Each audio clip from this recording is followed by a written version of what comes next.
My name is Lily Morgan, and I was 19 years old when I found myself lying in a hospital bed at the University of Washington Medical Center in Seattle, recovering from open heart surgery that had taken hours to complete. The doctors had repaired a congenital defect I had carried since birth, one that had threatened my future and my life. Tubes still taped to my arms, the scars on my chest fresh and aching. I reached for my phone and opened the family group chat. My hands trembled as I typed the most basic request. My discharge papers say I can go home today. I land back at my dorm by 3. Can anyone pick me up from the hospital? For a moment, I stared at the blinking cursor, waiting for a reply that would prove my family cared at least this once. The message bubble appeared almost instantly. My mother, Catherine, answered first. "We are too busy today. Just call an Uber." My chest tightened not from the incision, but from the blunt coldness in her words. Before I could even respond, my sister Sophia added her voice. "Why do you never plan ahead? It is Sophia's 22nd birthday today, the crown jewel of her social calendar, and apparently my heart surgery was nothing more than an inconvenience to her party planning." I typed back a single word. "Okay." Nothing else. No anger, no plea.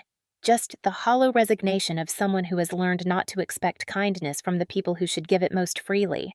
My thumb hovered over the send button, and when I pressed it, the screen went silent. That was it.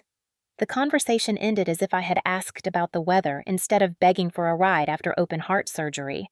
Nurses bustled around me, cheerful and efficient, unaware that my family had just turned their backs.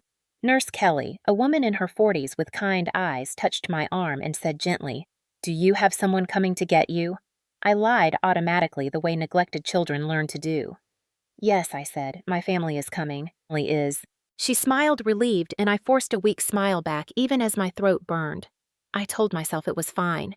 I told myself I could manage. I told myself I was used to it. But as I sat in that sterile white room listening to the monitors beep in steady rhythm, I realized this moment was different. Because even in my weakest state, even after my chest had been cracked open, I was still too small a priority for the people who claimed to love me.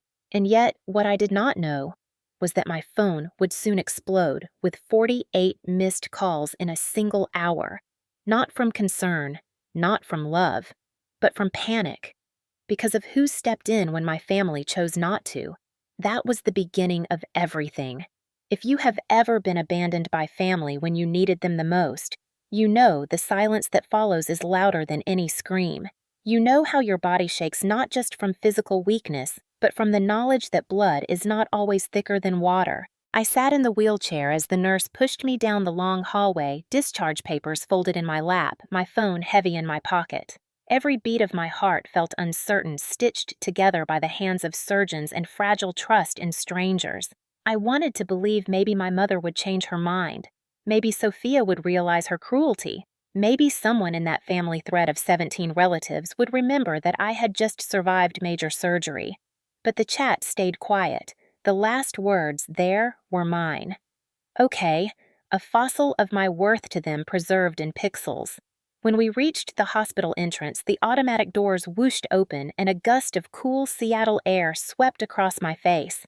I looked down at my phone again. No new messages, no offers of help, no questions about my health, just silence. I opened the rideshare app and scheduled a car, my hands trembling. The driver's estimated time of arrival was 20 minutes. 20 minutes alone on the curb after heart surgery. That was how much my family thought I deserved. The nurse hesitated. "Are you sure someone is coming?" I nodded because pride is sometimes the only armor we have left. She patted my shoulder, wished me well, and went back inside. I was left staring at the stream of cars pulling up to collect patients surrounded by balloons and family hugs. I had no balloons, no hugs, only a scar across my chest and an Uber on the way. At that exact moment, my phone buzzed. For an instant, my heart leapt. Maybe it was Mom. Maybe she had changed her mind. Maybe Sophia had realized she had gone too far. I opened the screen. It was not one message. It was dozens. The notifications stacked one after another. Missed call. Missed call. Missed call. 48 times in a single hour. My family chat that had gone silent when I needed them suddenly erupted after they discovered who was about to pick me up. The people who told me to call an Uber were now calling me as if their lives depended on it. That twist changed everything. So before I tell you who stepped forward when my own family turned away, let me ask you, have you ever been invisible to the people who should have seen you most clearly? Have you ever been erased at the exact moment you most needed to exist?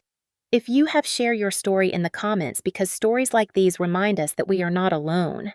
I am here in Seattle at 3 in the afternoon, recovering from heart surgery, but I want to know where you are watching from and what time it is there. Because if you have ever been forgotten, then you know the power of being remembered even by strangers. Before that afternoon at the hospital when my mother told me to call an Uber and my sister mocked me for asking for help, the story had already been written in smaller ways across the years of my childhood. I grew up in Tacoma, Washington, in a small house with peeling paint and a garden my mother liked to show off, even as she neglected the people inside.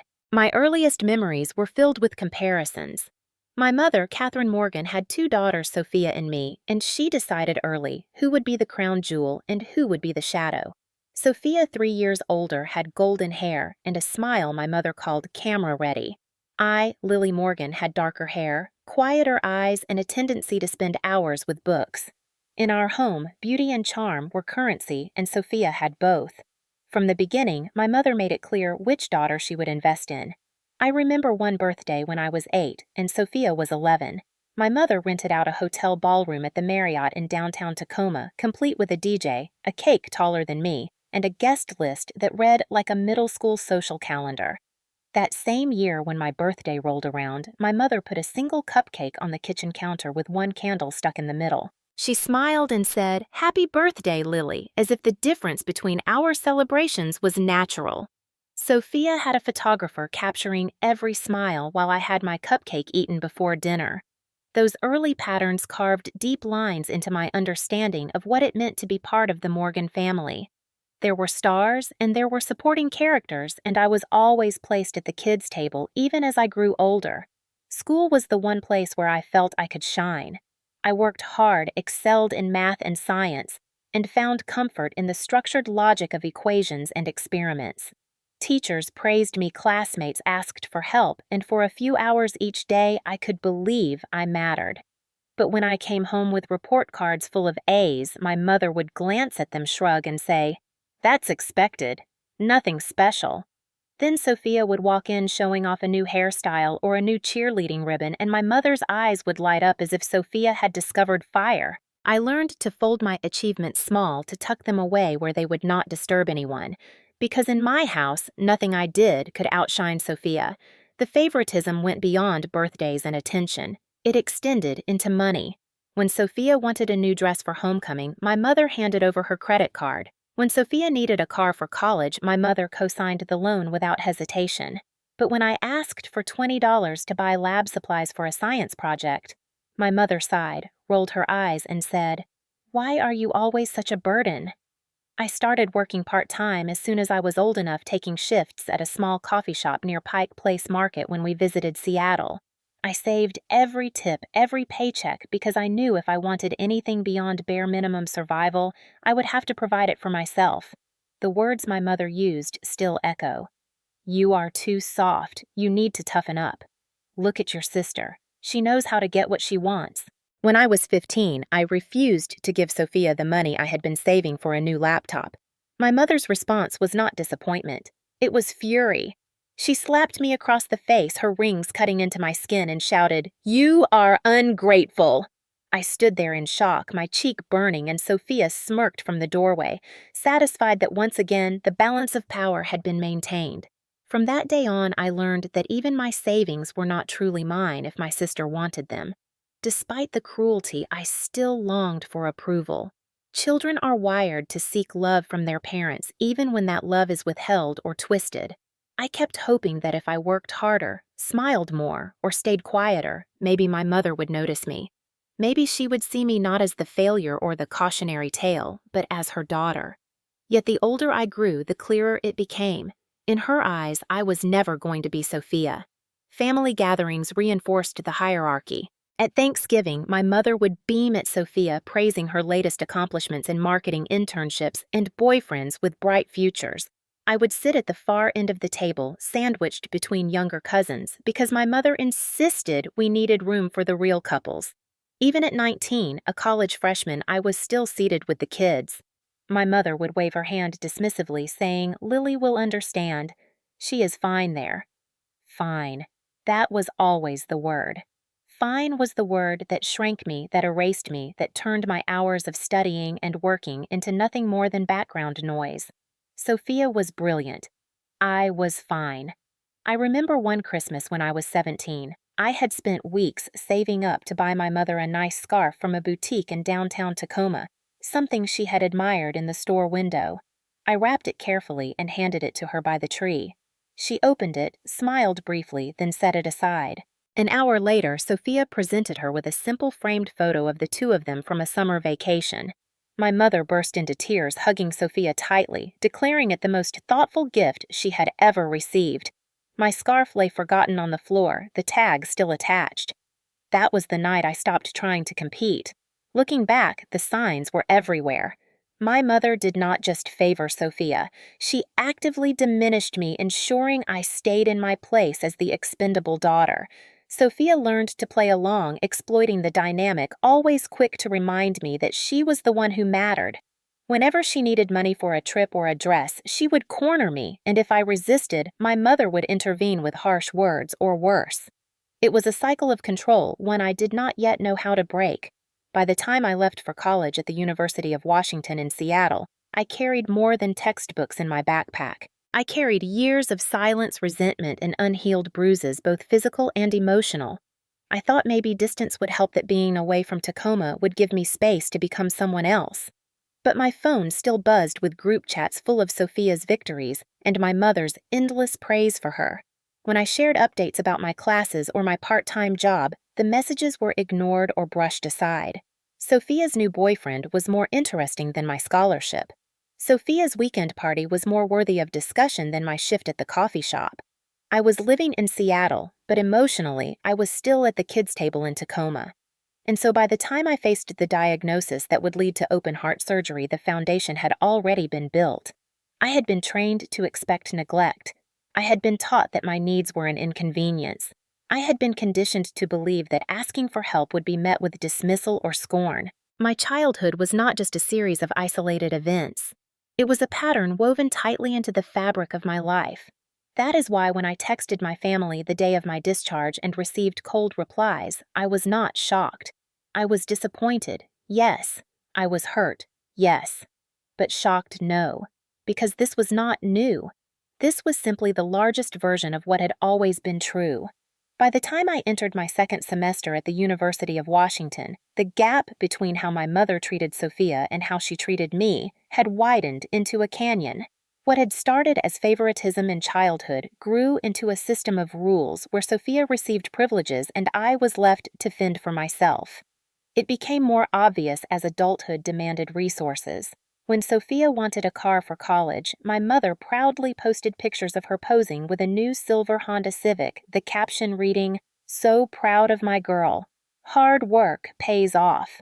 The truth was that Sophia had not paid a cent. My mother had covered the down payment and my uncle had co-signed the loan.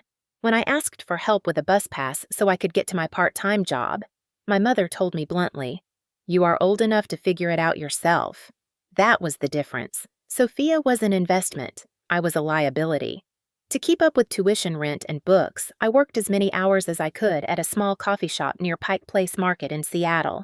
The job was grueling with long lines of tourists and commuters, the smell of espresso clinging to my clothes and my feet aching after 8-hour shifts. But the paycheck kept me afloat. I remember standing behind the counter watching mothers and daughters come in together, chatting, laughing, sharing scones, and I wondered what it would be like to feel wanted. My mother never visited me at work. She never asked how many hours I was balancing with classes. She did not care if I was exhausted. The only texts I received were updates about Sophia.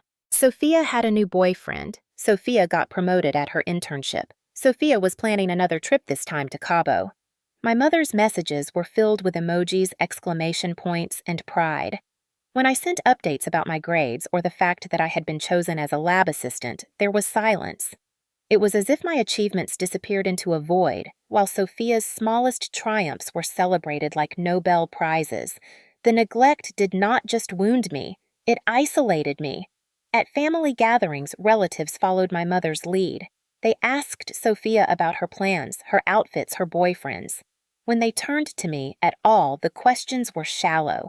Still working at that coffee shop. Still studying. The implication was clear. I was the background character in a story starring my sister. One winter break, I came down with a fever so high I could barely stand. I called my mother, voice trembling, asking if she could bring me medicine or at least check on me. She sighed and said, "I cannot. I have to take Sophia dress shopping for her birthday party. You are young. You will bounce back." That night, I lay in my dorm sweating, shivering, my phone silent. A roommate brought me soup from the cafeteria. A stranger showed me more compassion than my own mother. That was when the reality sank deeper. Emergencies in my life were never treated as real emergencies in my family. Only Sophia's needs counted as urgent. Sophia knew it too. She wielded it like a weapon. When she wanted something, she demanded it, knowing our mother would back her. One spring, she messaged me asking to borrow $300 for a trip with friends. I explained I needed that money for rent. Minutes later, my mother called, her voice sharp. "Family helps family. Sophia would do the same for you." Except she never had to. She never once gave up anything for me. I transferred the money, swallowing my anger, and worked double shifts to cover what I had lost. My resentment built like a dam under pressure, but I told myself to keep quiet. Speaking up only made things worse. At gatherings in Tacoma, I was reminded of my status. My mother always seated me at the kids' table, a round card table in the corner with plastic chairs, even though I was well into my late teens. When I asked once why I could not sit with the adults, she laughed and said, "We need space for the real couples."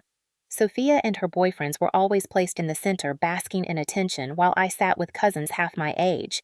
Even when I was 19, a freshman in college, she insisted, "Sit there, Lily. You will be fine." Fine. That word again. Fine meant invisible. Fine meant less. Fine meant erased. The neglect shaped me in subtle ways. I became careful with my words, cautious with my requests, afraid to need too much. I worked hard at my classes, harder than most of my peers, but inside I carried the constant fear that nothing I did mattered. When I looked at Sophia, I saw the golden child who could do no wrong. When I looked at myself, I saw the family disappointment, the one my mother described to her friends with a dismissive shrug. That perception sank into my bones, yet through it all, I kept going. I kept working. I kept studying. I kept believing that maybe if I just endured long enough, if I just proved myself, something would change. But neglect does not suddenly transform into love. Patterns do not vanish without consequence. And every time I thought about that night, I lay sick and alone while my mother took Sophia shopping, I realized how deep the neglect had carved itself into my life. The message was always the same. Sophia was important. I was not. What I did not realize then was that this pattern was leading toward a breaking point. The neglect was escalating, not fading. My health was faltering, and the day would soon come when the stakes were higher than birthday parties or shopping trips. It would not be about cupcakes or car loans, it would be about my life. And when that moment arrived, when I needed them most, my family would once again prove that their priorities were as shallow as a party decoration. The escalation of neglect was not just background, it was foreshadowing. The first sign that something was seriously wrong came during a routine afternoon shift in the biology lab on campus. I was hunched over a microscope focusing on slides for a class project when a sudden wave of dizziness washed over me. My vision blurred, the room tilted, and for a moment I thought I might collapse right there on the lab floor. I brushed it off, blaming the long hours at the coffee shop and the lack of sleep from cramming for finals. But the dizziness kept coming, sometimes accompanied by a tightness in my chest that left me breathless. One night, while walking back from work near Pike Place Market, I nearly fainted in the middle of the sidewalk. My knees buckled, and I clutched a lamp post until the world stopped spinning. That was the moment I knew something was not right. I scheduled an appointment at the University of Washington Medical Center. Sitting in the waiting room surrounded by patients much older than me, I felt out of place. I was 19. I was supposed to be worrying about exams and friends, not cardiology. When the doctor finally called me in and ran a series of tests, his expression grew serious. He explained that I had a congenital heart defect, one that had been quietly growing more dangerous over time. He told me surgery was not optional, it was urgent. Without it, I risked permanent damage or worse. I sat frozen, my mind struggling to absorb the words. Surgery, heart defect, urgent. They were words that belonged to someone else's life, not mine. The doctor leaned forward and said gently, "Lily, you will need strong support during recovery. 2 weeks minimum in the hospital. You cannot go through this alone." I nodded, promising I had family who would be there. That was the first lie I told him, because deep down I already knew how this would go.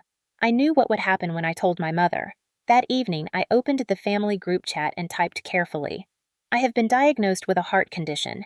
The doctors say I need surgery soon at UW Medical Center. It is serious, but they believe I can recover." I paused, waiting for words of comfort, support, or even concern. My mother responded first. "Do not make this dramatic. Your timing is terrible. You know we are planning Sophia's birthday next month." My hands shook as I read it. Sophia chimed in a few minutes later. "You always want attention. Can you at least not schedule this during my birthday season?" As if I had chosen the timing of a failing heart to interfere with her party. I tried again, typing, "The doctor says I will need help after surgery. I will not be able to take care of myself for a while." The responses came quickly, each one like a blade. My mother wrote, "We all have responsibilities. Do not expect us to drop everything." Sophia added, "You are just jealous that my life is going well. Stop making everything about you." Not a single message asked how I was feeling. Not one asked if I was scared. Not one offered to be by my side. In that moment, I felt the same old script playing out, only now the stakes were higher. This was not about a birthday cupcake or a forgotten gift. This was about my life. I sat alone in my dorm room that night, staring at the glow of the city outside my window, and I cried silently. Not because of the diagnosis, not because of the surgery, but because I already knew that when I went under anesthesia, when I woke up groggy and terrified, when I needed someone to sit by my bed and hold my hand, my family would not be there. They had chosen parties over me before. They were about to do it again. The following week, I met again with my surgeon, Dr. Guy Martinez, a calm man with steady eyes who had performed countless heart surgeries. He laid out the risks and the procedure in careful detail, his voice professional but kind. "You need to understand this is not minor," he said. "Recovery will be intense. You should have someone with you in Houston where I usually perform surgeries, but since you are here in Seattle, I can coordinate a team at UW Medical Center. Either way, you absolutely cannot fly alone afterward." I forced a smile and said, "My family will be there." He nodded, satisfied, and I swallowed the lie again. The truth was that I had no plan. I had no ride. I had no one to lean on.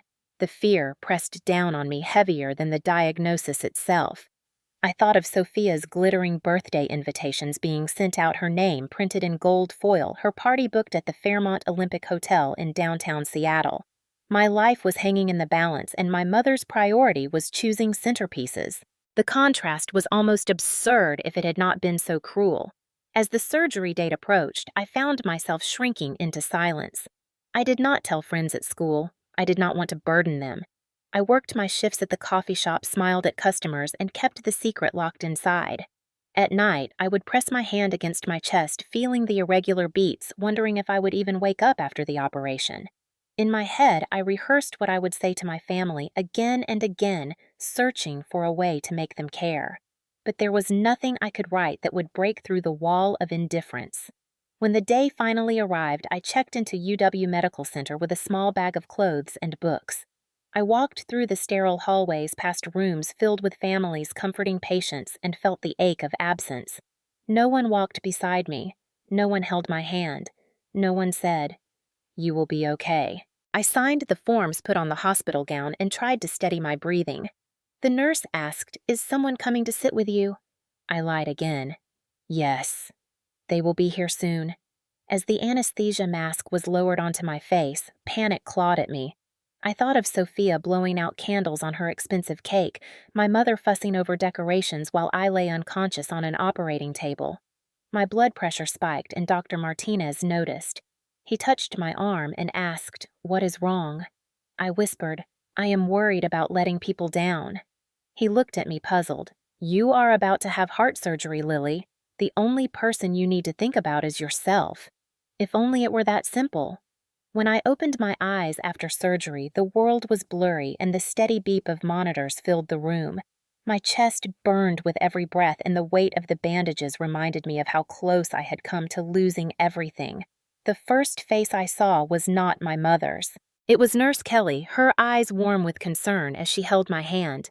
"Welcome back, sweetheart," she said softly. "You did great." I wanted to believe her, but the ache in my chest was nothing compared to the ache in my heart. Because I knew who was not there. My mother was not sitting in the corner. My sister was not waiting outside the room. No one from my family had shown up. Days blurred together as I lay in that hospital bed surrounded by machines instead of love. The nurses became my only company. They checked my vitals, brought me water, and even lingered on their breaks just to talk so I would not feel so alone. Nurse Kelly sat with me one night when I woke up from a nightmare, disoriented and sobbing. She rubbed my arm gently and whispered, "Where is your family, honey?" I swallowed the truth and gave the same excuse I had always given. "They are just busy." She nodded, but I could see in her eyes that she had heard this before from other patients who had also been forgotten. The days passed and my body slowly began to heal, but the absence of my family hung over me like a shadow. The phone on my nightstand remained quiet. No calls, no texts. Not even a simple message asking if I had survived. The silence was deafening. I told myself not to expect anything that disappointment was safer than hope, but still a part of me longed for the sound of my mother's voice saying she cared. It never came. 2 weeks later, the doctors told me I was strong enough to leave. They printed my discharge papers, and a nurse wheeled me down the long hallway toward the hospital exit. My belongings were packed in a small duffel bag, and the scar across my chest tugged painfully with each movement. As we reached the entrance, I pulled out my phone and opened the family group chat. My fingers hesitated before typing. "Discharged today. Can someone pick me up? Just had heart surgery. Cannot drive." For a moment, I let myself hope. Maybe this time would be different. Maybe this time someone would remember I mattered. The replies came quickly, but not the way I needed. My mother wrote first. "We are too busy preparing for Sophia's birthday party. Call an Uber." My heart sank. Sophia's message followed seconds later. "You always make everything about you. I have guests to manage. Do not ruin this." Then my cousin Beth chimed in. "Sorry kids have soccer today." Uncle Jim added, "Working all day." 17 people in that chat. 17 variations of no. Not one person said I will be there. Not one. I typed a single word. "Okay," and pressed send. The message sat there small and quiet as the chat moved on without me. Within minutes, Sophia uploaded photos of floral centerpieces for her birthday party at the Fairmont Olympic Hotel in Seattle. The conversation lit up with comments and opinions about roses versus lilies, napkins versus table runners. My plea for help disappeared under a pile of decorations. My surgery, my scar, my fragile body meant nothing compared to party planning. The nurse glanced at me as I stared at the screen, my hands trembling. "Are they on their way?" she asked gently. "Yes," I lied again. "They are on their way." She smiled relieved and left me at the entrance, believing I was about to be greeted with hugs. I sat on the bench outside the cool Seattle air, pressing against my skin, my discharge papers crumpled in my lap. Around me, other patients walked out into the arms of family members greeted with balloons and flowers. I had none of that. I had only my scar and a phone filled with silence.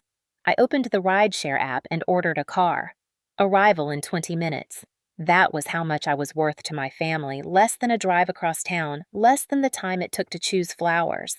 The reality cut deeper than the stitches in my chest. I was 19 years old, fresh out of heart surgery, and I was waiting for a stranger to drive me home because my own mother had chosen a party.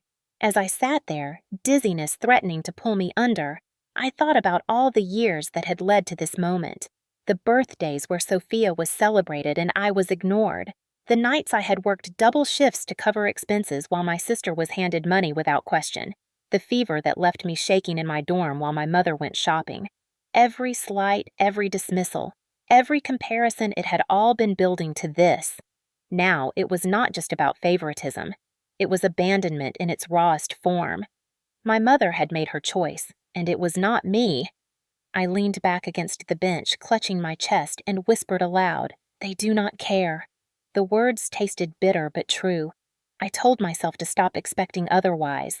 I told myself to stop longing for what would never come. Still, the tears came hot and fast, blurring my vision as headlights passed in the distance. At that exact moment, my phone buzzed. For a heartbeat, hope flared. Maybe someone had changed their mind. Maybe someone realized what they had done. But when I looked at the screen, all I saw were more messages about the party. Sophia asking which shade of gold napkin looked best. My mother debating between cake flavors. Dozens of excited replies all about her. My request for help was buried like it had never been sent. I turned the phone face down on my lap, too drained to keep watching their indifference in real time. The Uber icon blinked on the screen. Driver arriving soon. I told myself I could make it through the ride. I had survived open heart surgery. I could survive being unwanted. But deep inside, a question I had tried to bury clawed its way to the surface. How many more times would I let them discard me before I finally cut the cord? How many more humiliations would I endure before I admitted that this was not family? The answer would come sooner than I expected, because as I sat there abandoned, someone else had seen my message. Someone I never imagined would step into my story. And when my family finally realized who had picked me up, the panic that gripped them would shake the foundation of everything they believed about control, loyalty, and appearances. For now, though, I was just a 19-year-old girl with a scar across her chest, waiting on a curb for a stranger abandoned by the people who should have been my safe place. I sat slumped on the bench outside the University of Washington Medical Center, the cool March air cutting through my thin sweater. The scar across my chest throbbed with every shallow breath. My phone lay face down in my lap, buzzing occasionally with more chatter about Sophia's birthday. None of it mattered. The rideshare app told me my driver was 10 minutes away, and I braced myself to climb into the back seat alone. I was 19, fresh out of heart surgery, and abandoned. That was my reality. Then out of the corner of my eye, I noticed a tall figure striding toward the entrance. He wore a simple gray coat, his posture calm but commanding, and when he stopped in front of me, I recognized him instantly. Dr. Ethan Reynolds, the surgeon who had operated on my heart. He held a set of car keys in his hand and looked at me with steady eyes. "Lily," he said, "you are not taking an Uber."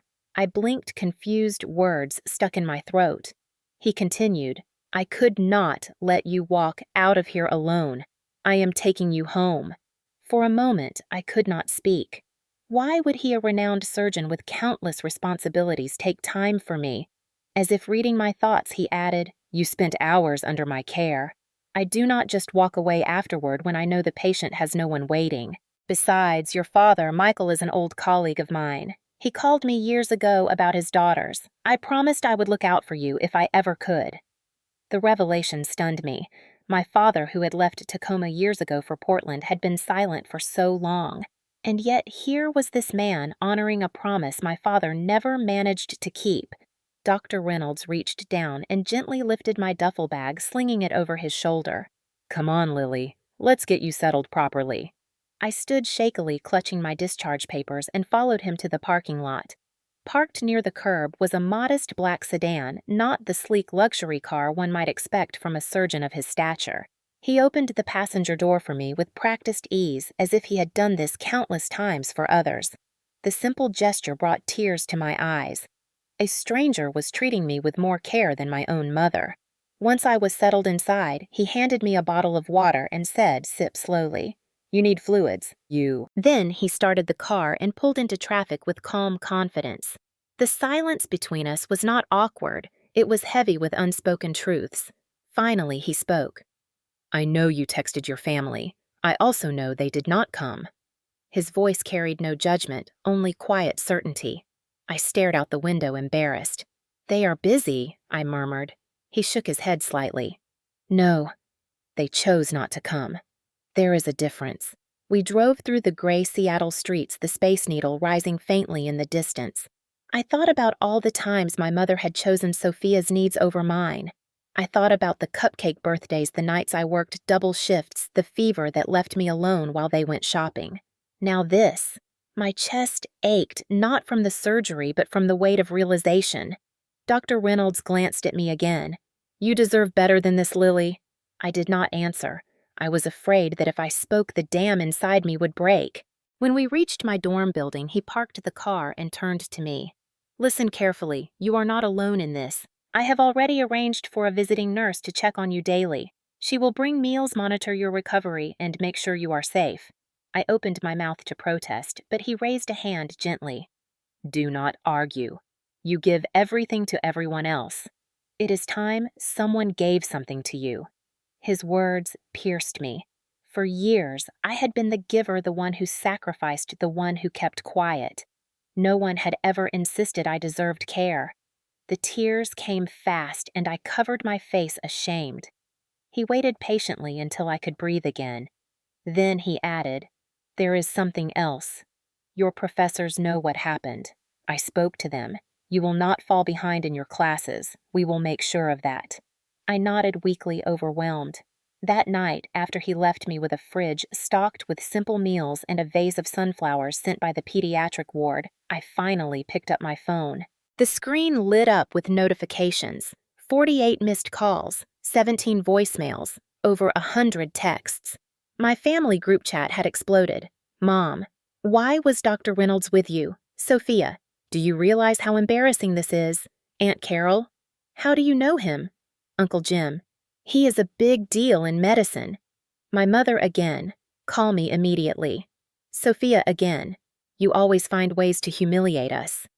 I scrolled through the flood of messages, each more frantic than the last. These were the same people who had told me to call an Uber, the same people who had chosen a birthday party over my survival. Now they remembered me, not because they cared about my health, but because they cared about appearances. Dr. Reynolds was respected, connected, powerful, and suddenly my invisibility was a liability to them. I set the phone down without replying. For the first time, I did not feel desperate for their attention. I felt something else control. They could panic. They could scramble. They could send message after message. I did not have to answer. I had survived surgery. I had a doctor who cared. I had nurses who checked on me. I had classmates who offered notes and kindness. Maybe I did not have my mother or my sister, but maybe I did not need them anymore. The next morning, Nurse Kelly stopped by my dorm just as Dr. Reynolds had promised. She brought breakfast and asked how I was feeling. When I hesitated, she looked me in the eye and said, You do not have to be strong all the time. That simple sentence broke something open in me. For so long, I had been told I was too soft, too needy, too dramatic. Here was someone telling me it was okay to be human. I ate quietly, grateful for her presence. Later that day, another text buzzed through from my mother. Bring Dr. Reynolds as your +1 to Sophia's birthday. It will mean a lot. I stared at the words in disbelief. They had ignored my surgery, abandoned me at the curb, and now they wanted to parade me around like a connection at their party. Rage burned in my chest, hotter than any physical pain. I deleted the message without replying. As the week went on, Dr. Reynolds checked in regularly. He asked about my pain levels, reminded me to rest, and even arranged for counseling if I wanted it. Every action of his contrasted so sharply with the coldness of my own family that I could not help but notice the truth. Sometimes the people who should care for you the most are the ones who hurt you the deepest. And sometimes the people you barely expect step in and show you what real family looks like. I did not know yet how public this truth would become. I did not know that at Sophia's birthday party in front of 200 guests, the facade my mother had built would shatter. For now, all I knew was that for the first time in years, I was not entirely alone. And that was enough to begin changing everything. The Fairmont Olympic Hotel in downtown Seattle glittered with chandeliers and polished marble floors the night of Sophia's birthday party. The lobby buzzed with guests in cocktail dresses and tailored suits, all eager to celebrate the golden child of the Morgan family. I walked in slowly, my scar hidden under a modest dress, my body still fragile from surgery. I had debated for days whether to come at all, but my mother's texts had been relentless. It is important you are here. Family needs to be united in front of everyone. Translation: show up so we do not look bad. I stepped into the ballroom and was struck by the sheer extravagance. Gold and white decorations draped every table, towering floral centerpieces filled the room with the scent of roses, and a string quartet played softly in the corner. 200 guests mingled, sipping champagne, laughing, admiring Sophia's carefully curated perfection. My mother stood near the stage, her hair perfectly styled, her dress shimmering under the lights. Sophia herself was radiant in a designer gown, her smile wide and calculated. They had spared no expense. The party must have cost tens of thousands, perhaps more, than the medical bills I had quietly covered with scholarships and part-time jobs. When my mother saw me, her eyes flickered with irritation. "You are late," she hissed, though I had arrived on time. She guided me quickly to a small table near the back, away from the spotlight, away from the important guests. "Sit here, Lily. Do not draw attention." Her words cut deeper than any scalpel. I nodded, sitting among strangers, clutching a glass of water like it was an anchor. As the evening wore on, I watched Sophia bask in admiration.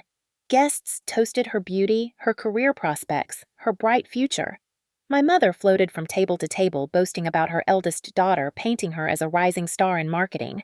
When people asked about me, she brushed it off with a dismissive smile. "Lily is in healthcare. Nothing fancy." The words stung. My body still bore fresh scars from surgery, and yet, in her narrative, I was reduced to a footnote. Eventually, my mother took the microphone. "Ladies and gentlemen," she began, "thank you all for being here to celebrate my beautiful Sophia. She is everything a mother could wish for: smart, successful, ambitious." The crowd clapped politely. Then her gaze shifted toward me. "And of course there is Lily." She paused, letting the silence linger like an insult. "Lily just got out of the hospital. She has always been dramatic, but she seems fine now." The crowd chuckled uncomfortably. I felt heat rise to my cheeks as eyes turned toward me, pitying, dismissive. Sophia grabbed the microphone next to her, voice dripping with mock sympathy. "My little sister always trying to steal the spotlight. She even scheduled her surgery right before my birthday. Can you imagine?" The guests laughed nervously again, unsure whether to play along. My chest tightened as humiliation washed over me. They were mocking open heart surgery as if it were a scheduling inconvenience. My mother smiled proudly at Sophia, encouraging the cruelty. I wanted to disappear. I wanted to sink into the floor and never be seen again.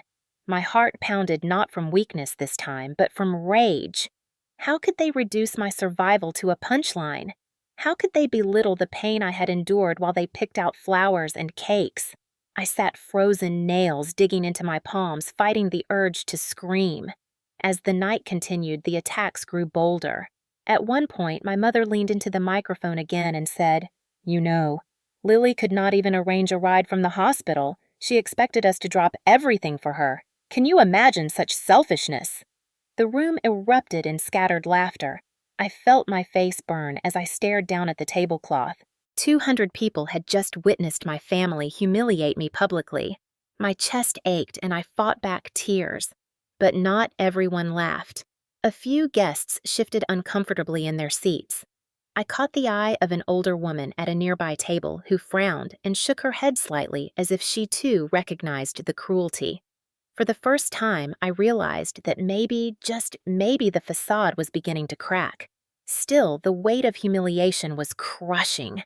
I had survived surgery, I had fought through abandonment, and now here I was, being paraded as the family embarrassment in front of a ballroom full of people. Every cruel word, every dismissive laugh, every jab at my expense pushed me closer to the edge. I thought of Nurse Kelly's gentle kindness, of Dr. Reynolds stocking my fridge, of the classmates who had offered notes and support. They had shown me care. My own family had shown me contempt. The string quartet played a soft tune, glasses clinked, and laughter swelled as if nothing had happened. But inside, something shifted in me. I sat straighter, my breathing steady, my hands unclenching. I realized this was not just humiliation, it was exposure. My mother and sister had revealed themselves to everyone, and soon the truth about what I had endured would come to light in a way none of them could control. As Sophia posed for photos near the cake, her arm linked with my mother's, I stood quietly at the back, my eyes fixed on the doors. I did not know yet what was about to happen, but a part of me sensed it. The party had been built on illusions, and illusions never last forever. Public humiliation was the last straw. The moment of revelation was coming, and when it did, the balance of power in the Morgan family would never be the same. The moment came when the ballroom doors opened and the chatter of 200 guests faltered into silence. Dr. Tse. Ethan Reynolds stepped inside, tall and composed his presence instantly, commanding attention. He wore a dark suit that contrasted sharply with the glittering decorations around him, and in his hand he carried nothing more than a folded piece of paper. Yet the weight of his reputation was enough to shift the entire atmosphere. Conversations hushed, champagne glasses froze halfway to lips, and even Sophia's radiant smile faltered for the briefest second. My mother recovered quickly, sweeping forward with exaggerated warmth. Dr. Reynolds, what a surprise, she said, her voice too high, her eyes darting nervously. We are honored to have you here. She reached for his arm, but he stepped past her, his gaze fixed firmly on me. Lily, he said, his voice strong enough to carry across the room. How are you feeling? 200 eyes turned toward me. I swallowed hard, caught between shame and pride, and answered softly. Better, thanks to you. The silence deepened. Guests glanced at one another, whispering. They had heard the name. Many knew who he was, a leading surgeon, a man whose word carried weight in the medical community. His reputation was untouchable, and here he was addressing me with respect, something my own family had never managed. My mother forced a laugh, trying to regain control. Oh, Lily exaggerates. It was a minor procedure. We are all so glad she is fine. Her words hung in the air like poison. Dr. Reynolds turned his head slowly, fixing her with a look that stripped the pretense away. Minor procedure, he repeated, his tone sharp. She underwent open heart surgery, alone, without a single family member by her side. The room froze. Gasps rippled across the tables. My mother's smile collapsed, Sophia's eyes widened, and the facade they had so carefully built began to crack. Dr. Reynolds stepped forward, addressing the guests directly. I want everyone in this room to understand something. This young woman did not just survive surgery. She paid for her recovery with her own work, her own grit, her own determination. She received no support from the people in this room who should have been there. Instead, she was abandoned, told to call an Uber after having her chest cut open. The words hit like thunder. A murmur swept through the crowd. People turned to look at my mother and sister with disbelief, disgust. Someone whispered loudly, "Who does that to their child?" Sophia. Her face flushed, rushed forward, and tried to grab the microphone from the DJ stand. "That is not true," she snapped. "Lily is always dramatic. She wants sympathy. She has always been jealous of me." Her voice wavered as she realized the crowd was not convinced. Guests exchanged skeptical glances. Dr. Reynolds ignored her interruption. He unfolded the paper in his hand and continued calmly. "What you do not know is that Lily has earned a full scholarship to Johns Hopkins University in Baltimore. She will be starting as a research assistant in my program next year." More gasps. Heads swiveled toward me, eyes wide with shock. My mother's jaw dropped. Sophia's mouth opened and closed like a fish, gasping for air. The applause that followed was hesitant at first, then grew louder as guests realized the magnitude of what he had said. I sat frozen, tears blurring my vision. For the first time in my life, someone was announcing my accomplishments, not Sophia's. Dr. Reynolds did not stop there. He looked directly at my mother. "While you were planning parties and choosing flowers, your daughter was fighting to live. She endured alone, but she did not break. She is stronger than anyone here realizes." The guests nodded, murmurs of agreement rising. My mother tried to interject, her voice trembling. We did not know how serious it was. We thought Dr. Reynolds cut her off with a raised hand. "You knew. I saw the messages. Your daughter begged for help. You dismissed her." He let the words hang sharp as glass. My mother's face drained of color. Sophia looked furious but powerless. Then something shifted in the crowd. Guests who had politely laughed earlier now looked openly disgusted. A family friend whispered loudly to her husband, "Catherine should be ashamed." Another muttered, "That poor girl." At that moment, I realized the balance of power had shifted. For years, my mother and sister had controlled the narrative, painting me as the weak one, the dramatic one, the disappointment. Now, the truth was out in the open, undeniable, spoken by a man whose authority no one could question. Sophia tried one last desperate attempt. She grabbed the microphone and said, "Do not let her fool you. She has always been the family burden. She takes and takes. I gave her money, my mother gave her everything, and she is ungrateful." But before she could continue, Dr. Reynolds spoke over her, his voice calm but cutting. "That is a lie. Lily worked 2 jobs to support herself. She lent Sophia $15,000 over the years, money that was never repaid." Murmurs erupted. Heads turned toward Sophia, eyes narrowing. She paled, stammering, "That is not true." But I knew it was useless. The truth was out. The applause began slowly, a smattering of claps from the back, but it grew, spreading through the room until nearly everyone was on their feet. Not for Sophia, not for my mother, for me. I sat, trembling, overwhelmed, as 200 people rose in recognition of the strength I had been forced to carry. The humiliation of earlier was washed away by something new: vindication. For the first time, I was being seen. My mother slumped in her chair, her carefully crafted image unraveling. Sophia looked as though she might scream, but the guests were no longer on their side. They were on mine. Dr. Reynolds handed me the microphone. "Lily," he said gently, "would you like to say something?" My heart pounded my throat tight, but I stood. The room fell silent. I looked out at the sea of faces, neighbors, family, friends, colleagues of my mother, and I spoke.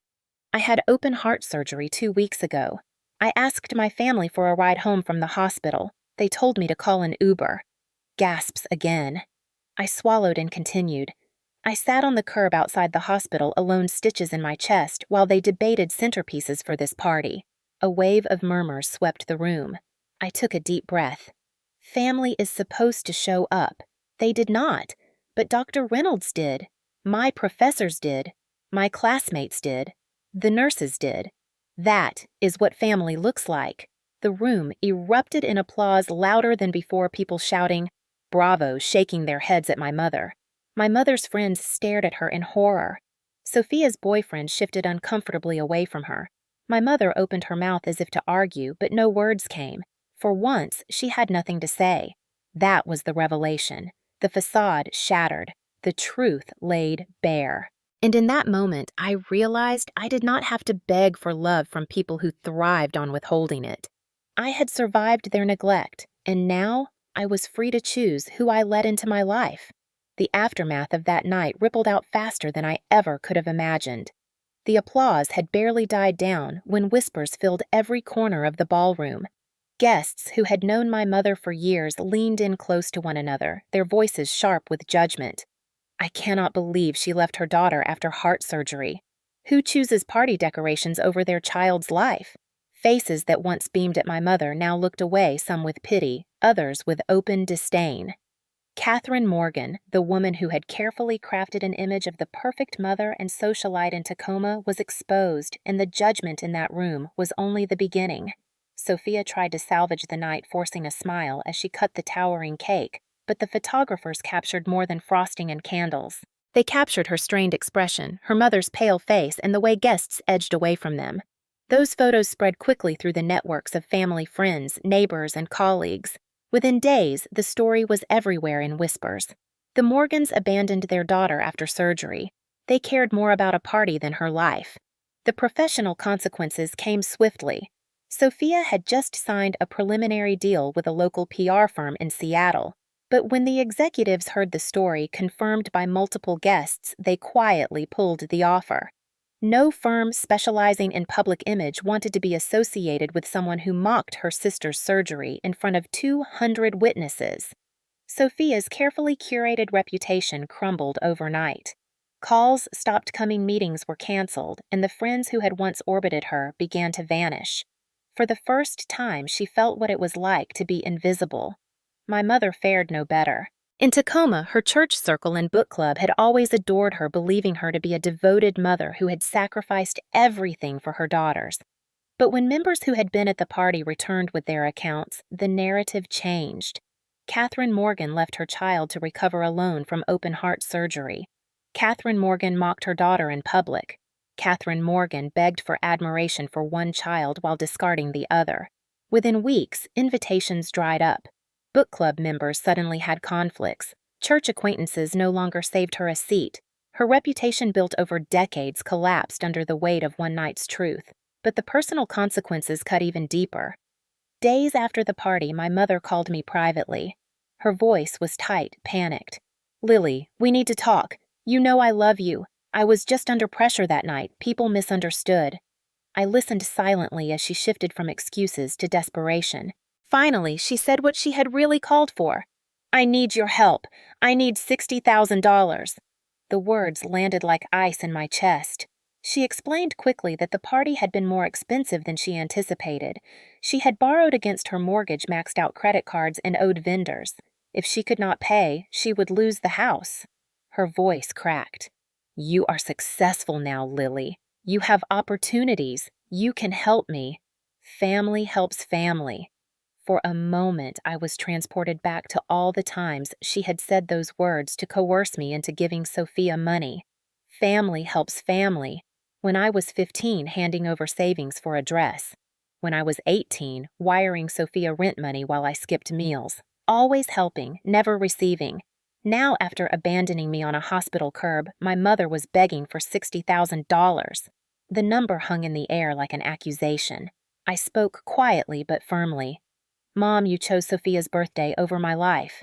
You told me to take an Uber after heart surgery. You made your choice. Now live with it." She sobbed, her voice breaking, but I did not waver. I had begged for love all my life. Now she was begging me, and I realized I no longer owed her anything. I hung up my hands, trembling, but inside I felt lighter. A door had closed and it needed to stay shut. The fallout in the wider community was relentless. Former friends avoided Catherine at the grocery store. Relatives called me privately embarrassed by their silence, offering apologies that came far too late. Aunt Carol sent a long message claiming she had wanted to help but had been tied up with her kids. Uncle Jim mailed me a formal letter filled with flowery language about regret. None of it mattered. Where were they when I lay in that hospital bed? Where were they when I asked for a simple ride? Their apologies were not for me. They were for themselves to ease their guilt. I deleted the messages and shredded the letter. Meanwhile, Sophia's desperation turned public. She showed up at my dorm uninvited, mascara streaked down her face, her designer dress rumpled. "You ruined everything," she spat, her voice cracking.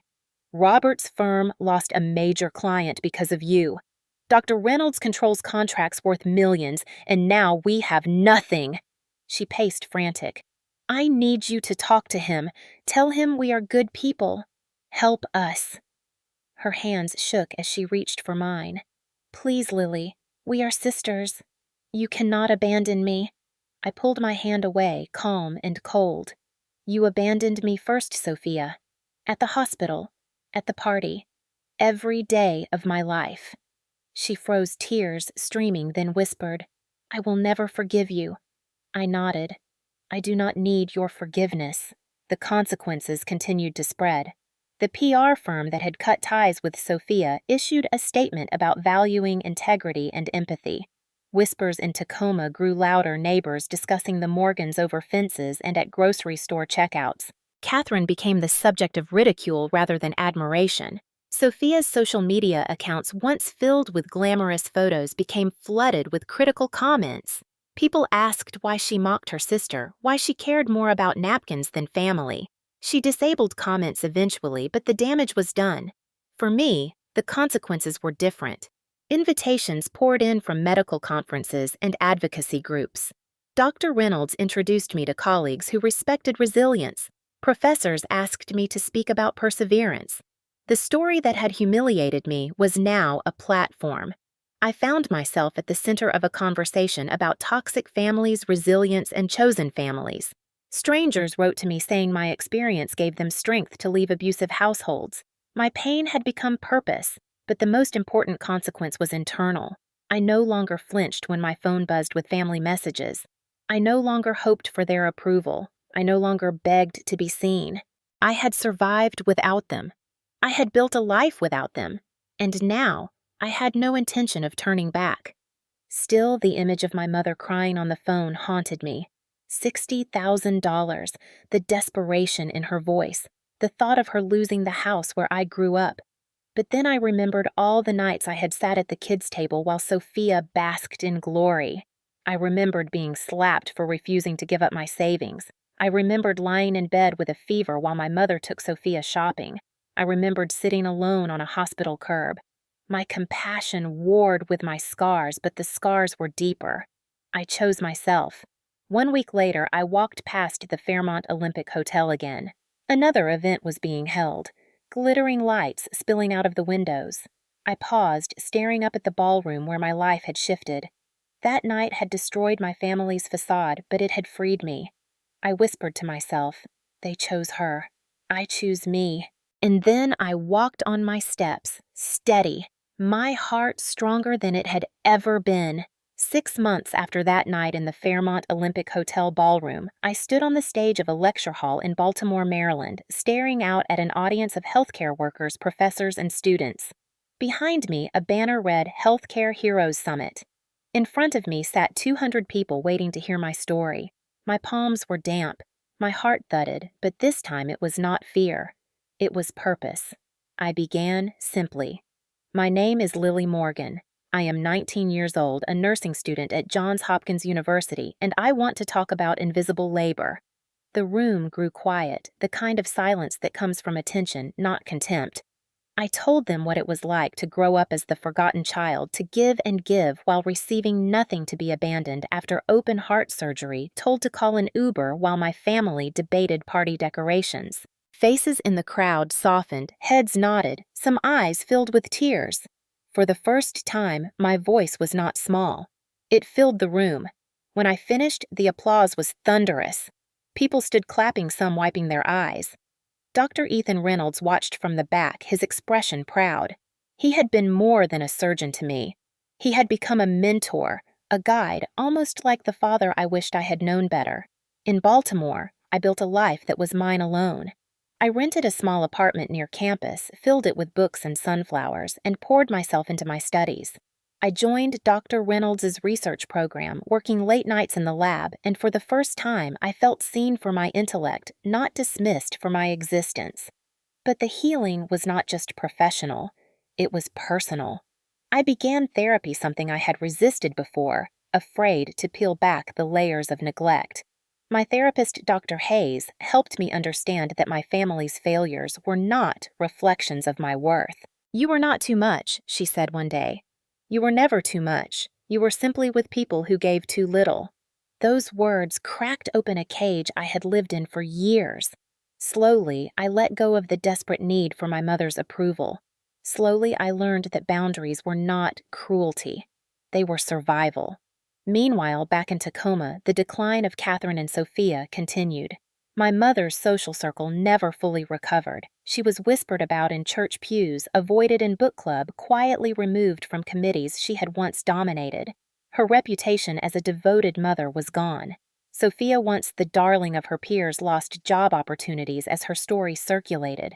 Employers Googled her name and found references to that infamous night. She blamed me publicly, saying I had orchestrated everything. But the truth was plain. She had orchestrated her own downfall with every cruel word into that microphone. My father Michael reached out during this time. Living quietly in Portland, he had stayed distant for years, but after hearing what had happened, he called me. His voice was hesitant. Lily, I am sorry. I should have been there. I should have protected you. I listened, conflicted. He had left when I was young, and his absence had shaped me almost as much as my mother's cruelty. But unlike Catherine, he did not try to rewrite history. He admitted his failures. I told him I would try to have a relationship, but with boundaries. We met for coffee one weekend, two near strangers learning how to be family. It was not perfect, but it was real. The greatest healing came not from reconciliation, but from chosen family. Dr. Reynolds checked on me regularly, offering advice and encouragement. Nurse Kelly sent me a card that said simply, "Proud of you." My classmates became friends who celebrated small victories with pizza nights and study sessions. And the children I volunteered with in the hospital oncology ward reminded me of resilience every day. One little girl named Mia handed me a crayon drawing of two stick figures holding hands under a sun. She had written Miss Lily and me, my hero. That picture hung on my wall beside my scholarship letter, proof that I was not invisible. 1 year after the surgery, I returned to Seattle briefly for a conference. As I walked through the streets of downtown, memories flooded back. The bench outside UW Medical Center where I had sat waiting, the curb where I had almost collapsed, the hotel ballroom where the truth had erupted. I felt the ache of those moments, but I also felt something stronger: peace. I no longer needed to prove anything to Catherine or Sophia. I no longer carried the weight of their approval. I had built a life beyond their reach. Still, Catherine tried once more. She showed up at the hospital during my visit, waiting in the lobby with a bouquet of flowers. She looked older, worn down by stress and whispers. "Lily," she said softly, "I have been in therapy. I know I failed you. Please give me another chance." For a moment, I saw the woman I had once begged to love me. But then I remembered her laughter as I was mocked in that ballroom, her voice telling me to call an Uber, her plea for $60,000, not out of concern, but out of desperation. I spoke calmly. "Mom, I forgive you. But forgiveness does not mean reconciliation. I have a life now, a good life. I wish you peace, but from a distance." Her eyes filled with tears, but I turned and walked away. I did not feel cruel.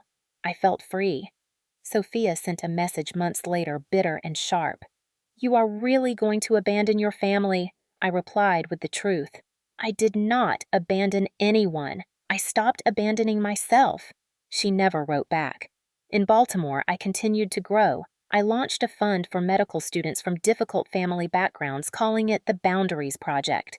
We provided financial help, counseling, and community for those who had been drained by toxic families. The response was overwhelming. Letters poured in from students across the country, thanking me for showing them they were not alone. "Choosing yourself is not selfish," I told them. "It is survival." And for the first time, I believed those words deeply. On the anniversary of my surgery, my friends surprised me with a party. Not a glittering ballroom, not chandeliers and string quartets, just a small apartment filled with laughter, pizza boxes, and sunflowers. At midnight, they handed me a banner Mia had made. "Happy You Day." It read in colorful crayon letters. I asked her what that meant, and she said simply, "The day you chose you." The room cheered and tears filled my eyes. They were right. That day outside the hospital, when I typed OK into my family chat, I had thought I was alone. But really, it was the beginning of choosing myself. As the night wound down, I stood by the window looking out over Baltimore's skyline. My chest still bore the scar, a pale reminder of what I had survived. But now it felt less like a wound and more like a symbol. Proof that I had endured. Proof that I had healed. Proof that I had claimed my place in the world. Family is not always blood. Sometimes family is a surgeon who refuses to let you walk out alone, a nurse who sits by your bed, a child who calls you a hero. That was my family now. That was enough. I thought back to that microphone in Seattle, to my mother's voice mocking me, to Sophia's laughter. I remembered the humiliation, the betrayal, the rage. And then I remembered the applause, the vindication, the strength I had found. My life was no longer defined by their neglect. It was defined by my survival, my choices, my healing. I whispered to myself as the city lights flickered, "Family is who shows up when your heart is breaking." And I knew I had finally found mine. If you are still listening to my story, it probably means something inside. You recognized a piece of your own life. Maybe you know what it feels like to be invisible in your own family, to give everything and receive nothing. Maybe you have sat alone when you should have been surrounded by love. Maybe you have asked for help and heard silence in return. If that is you, then please know this. You are not alone, and you are not weak for wanting love. You are human. I want to ask you something directly. Have you ever been left behind by the very people who should have lifted you up? Have you ever felt that sting of realizing that your pain or your joy simply did not matter to the people who share your blood? For me, it was heart surgery and a curb outside a hospital. For you, it might have been another kind of crisis. Maybe it was illness, maybe it was financial hardship, maybe it was grief. The details are different, but the feeling is the same: abandonment where there should have been comfort. I would love for you to share your experience in the comments, not just for me, but for others who are reading. Because when we tell these stories, we remind each other that our worth does not depend on those who refuse to see us. We remind each other that healing is possible even after betrayal. You may not realize it, but your story might be the one that gives someone else the courage to set boundaries, to walk away from toxic dynamics, or to finally choose themselves after years of choosing everyone else. Let me ask you another question. If you were in my position, sitting outside a hospital with stitches across your chest and no one coming to pick you up, would you forgive when they finally came begging, or would you walk away? Some people believe forgiveness means reconciliation, but I have learned forgiveness can mean release. You forgive so you do not carry their poison inside you, but you do not go back to drink from the same well. Where do you stand? Could you forgive and walk away, or would you still hope to mend something that was broken for so long? I know many of you watching are parents or grandparents yourselves. I want you to pause and think. How would you feel if your child, your grandchild, your niece or nephew was left alone in a hospital bed after surgery? Would you ever allow that? Of course not.